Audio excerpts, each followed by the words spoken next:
What's up, guys? Nerdy Perkins coming to you with something a little different today.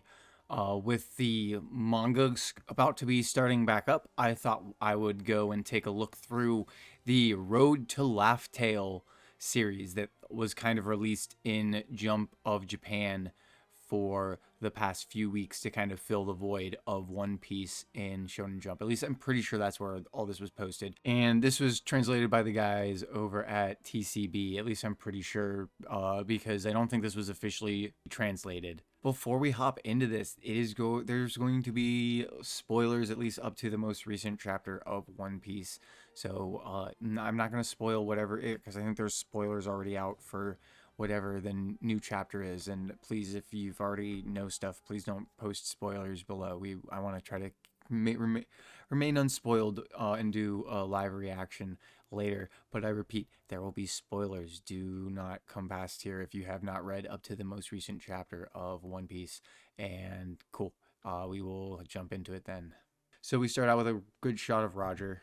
We get a nice sketch of, it looks like Luffy and Tama. And then we have Decipher the Future of One Piece. One Piece next. The Great Pirate Era started with the final words of the King of the Pirates, the man who had obtained everything the world had to offer. Now, countless brave warriors are vying for his throne. And we get kind of just some different shots. 25 years have passed since Gold D. Roger conquered the Grand Line.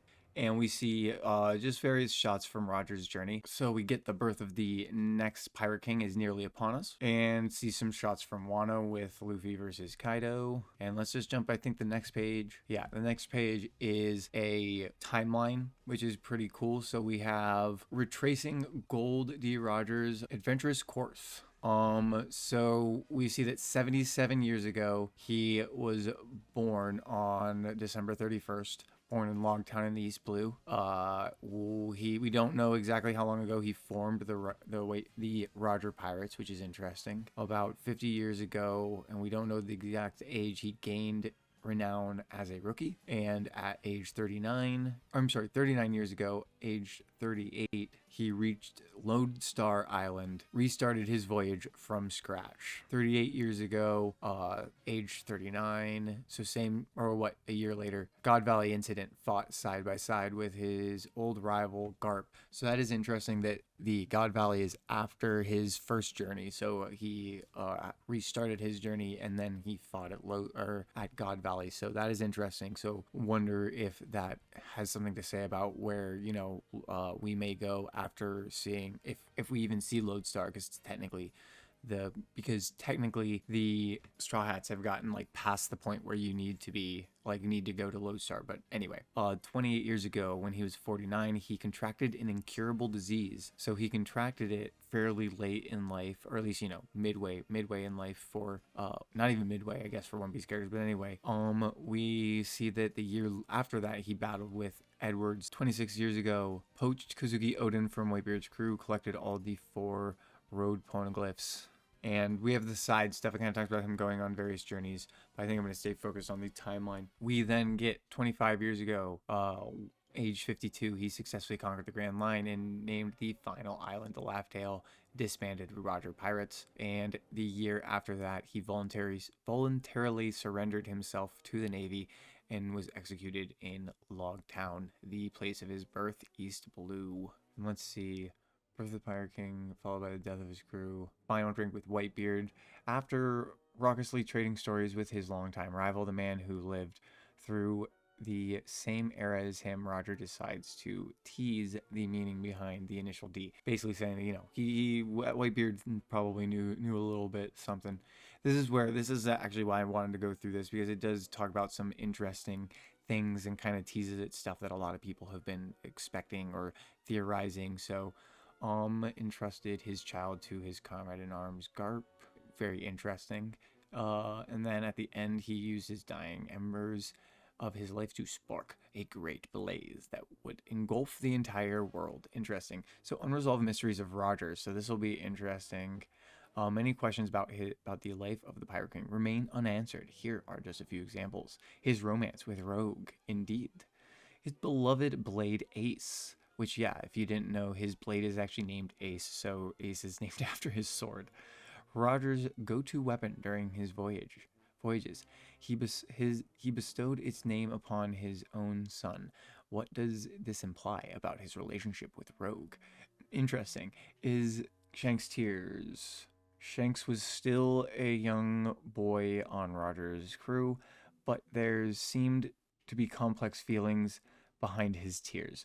And I think this kind of hints at where I think he was raised on Roger's ship. I think both him and Buggy were raised. They really mentions about having, about babes being on the ship when when Momo is born. So I think, or whichever child is born, but I think that kind of hints at that. But what was Roger's ultimate dream? And yeah, that's a big question, I think, because it ties into what Luffy's ultimate dream is, which I think it was Library of Ohara who put it that, and I think he's correct. That might be having a party with the whole world. That'd be interesting, but we'll have to see if that is actually what it is.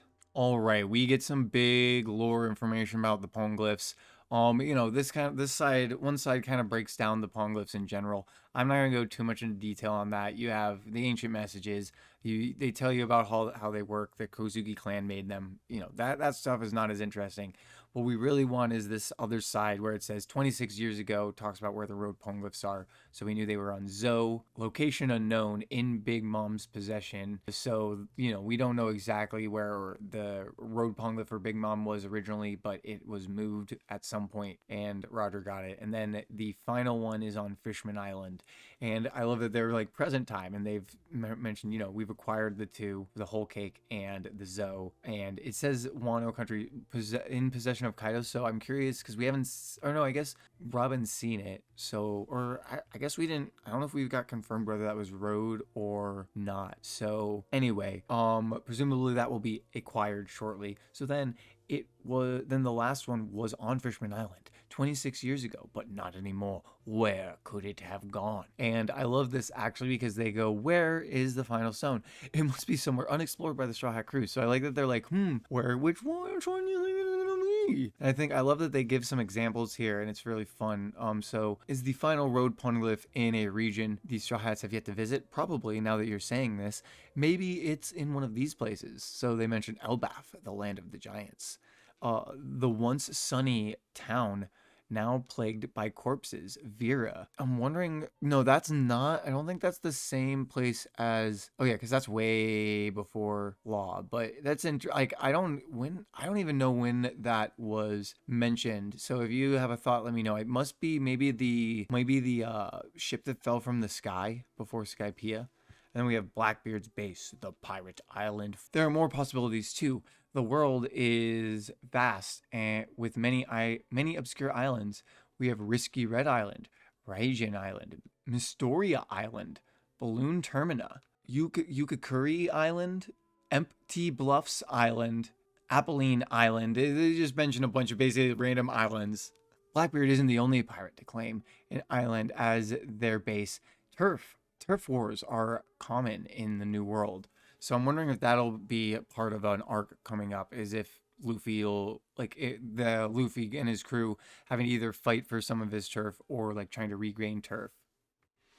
We get Zebek. So this says a little bit of info. So we learned that I guess we knew this. 44 years ago, they were formed on Full Ed. Kaido joined the crew as a rookie. And then it takes 6 years and then Roger and Garp team up and take them out at God Valley. And we have kind of them breaking down the various members. We have Big Mom, Kaido, Whitebeard, Golden Lion, and then they talk about Captain John, who was zombified by Moria. And then down at the bottom, there's even more notable, including the likes of Silver Axe and Ochoku, although they are not as well known. Then they point out something I completely forgot, that Whitebeard actually uses Zebek's name for one of his ships. Whitebeard's ship is known as the Saber of Zabek. Is there some deeper connection there? Very interesting. So I'm, wondering if Zebek, once again, has a connection to Blackbeard. It is an interesting thing, because I was thinking, I didn't necessarily think that Shanks had a connection to Zebek. I think Shanks probably has more of a connection with the five elder, or not the five elders in general, but the celestial dragons. But yeah, no, like I said, not a ton to talk about here. We just have the Zebek stuff. He's certainly going to be coming more into the story, I'm sure, in the coming years. Cool, and this will be real quick. We're just looking at some concept. This one especially. This is just, Straw Hats in their samurai outfits and raid outfits. Very interesting. If you want closer looks, you can go check them out. Like I said, I'll link it below. This will be in the first one, and yeah, pretty cool. Let's see. We have apparently Nami was originally gonna have some kimono, but apparently he decided to have her be less. Have Robin fill the infiltratee spy role and have her be a ninja. We have a nice little scene of Momo saying that he wants to make Robin and Nami his consorts. Nami's like, how much? But we also see that apparently originally Devil Form and her massive Giganto Fleur concept were going to be one and the same. So originally this was going to be kind of the demon form, but then he kind of split that and had her have her full like giant demon form, which is really cool. I like that he kind of split it up so there's two different attacks. And he mentions that the scene with the three captains from the Worst Generation swoop in to save Kinemon apparently was, not his first idea. Apparently he had some various concepts and scenarios.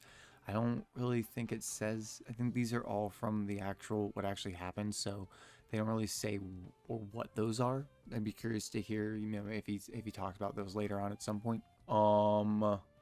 More kind of Wano stuff. So we got we got Odin, Momo aged up, Okiku and Izo. What I really want to talk about is down here. Apparently, early on, Wano's 7 scoundrels became the 9 red scabbards. The samurai rose to glory. So it sounds like it was. I think he was trying to ape 7 samurai, much as like I always thought that One Piece itself is very much just a rolling 7 samurai. Because you just have your crew rolling in and helping various places. But anyway, the Red Scabbards are arguably the lead characters of Wano. However, they were originally envisioned as a group of 7 scoundrels, and Hititsu was one of them. At one point, they were only going to be a group of 4. So we can kind of see as they went in design. I'm curious when this must have been during his last set of, maybe his last break, or even maybe in Fishman Island, maybe when he was doing this, because we see Kinemon hasn't changed very much in his design, and we have someone named Jashira of the Mist, who I think so him and kind of Raizo I think got fused, at least in name. We have Black Crow Raizo and Muzan of the Moon. It's very interesting. And we get some more. Like I said, I always love having these little sketches and seeing kind of how Oda processed it. Like I said, if you want to check out more detail, kind of look at the more detailed translations, obviously go take a look below. But yeah, like I said, I think it clearly he was trying to do a little bit more 7 Samurai, and it still invokes that a little bit, but I like what he ended up doing ultimately. And we get some designs for the old man from Zoro's village, as well as some of the daimyos, which is pretty cool. So I decided to cut this into parts. I'm going to do volume 1 now, and then I'll post the next few leading up to the final chapter. And yeah, so that'll be all for today, guys. I hope you really enjoyed it. If you did, give it a like. Otherwise, yeah, keep an eye out, and I'll have volumes 2, 3, and 4 as we go along, leading up to the big return of One Piece with One Piece chapter 1054. See you guys later. Hope you're having a good one.